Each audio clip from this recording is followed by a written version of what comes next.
Hope you're having a wonderful October. Today's video is going to be a Halloween themed pocket letter, and I'm just showing you some bits and pieces that I'm going to be using. So if you've never made a pocket letter before, I would recommend checking out Jeanette Lane's channel.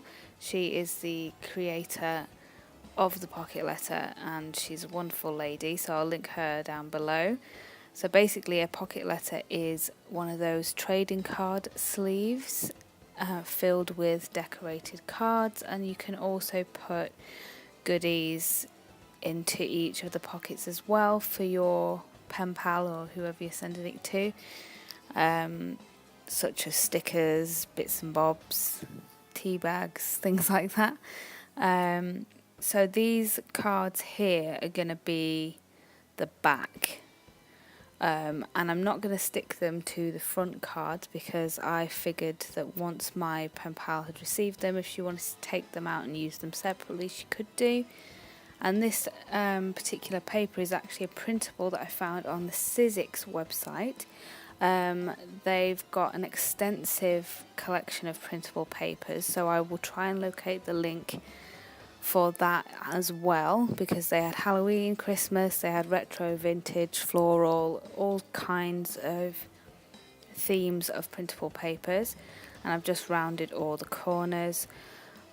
The collection I'm going to be using mostly are Serena B's. Yes, I think I use all Serena B for the backgrounds of the front of the pockets. And here you can see the black and white striped is from Slay It Girl. The bats on the grey was actually a free printable that she sent out to everybody on her email subscription list. So I would recommend popping your email into her website because she does occasionally send free printables out. And then the majority of the rest of them, I think that dotted one is another Slay It Girl one, if I'm not mistaken. And the rest are from Spooky Pastel, which is the most recent purchase I've made from Serena B. So I'm just going through, because I'd already cut these cards down to size, and that is 3.5 inches by 2.5 inches for anybody that's interested. I just cut a load because I just got a Tim Holtz sort of mini guillotine, so I just was having loads of fun so I just chopped loads in advance.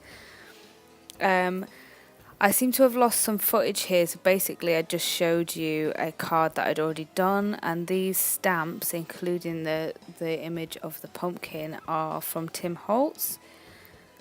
So I'm just stamping out Trick or Treat. The sticker you see on there of the kind of corpse bridey looking lady there is actually from a stick. It's kind of like a kid's sticker book that I got while I was in Spain, and it's got the most amazing fantasy kind of themed stickers. So there was like vampires and witches and stuff, but there was also unicorns and mermaids and fairies, and there was glittery ones and foiled ones.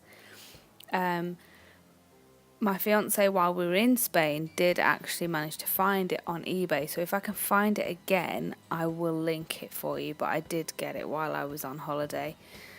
So we're going on to the third card now, and this is the hand-drawn sort of stitching design that Serena B designed. All of her designs are, done by her, drawn and designed by her. And these were just some of the Tim Holtz stamps that I'd pre-stamped and pre-coloured in. And in that pack there was a pumpkin, a skull as you see here, a cat, which I think you see later on, and also a candy corn. This washi is from a set I got from IKEA. I don't think it's available anymore because they do discontinue their ranges in IKEA. So yeah, I'm absolutely in love with these Tim Holtz stamps. I got them on eBay. Again, if you just type in Tim Holtz, like craft supplies or something like that, you will see a plethora of stuff on eBay.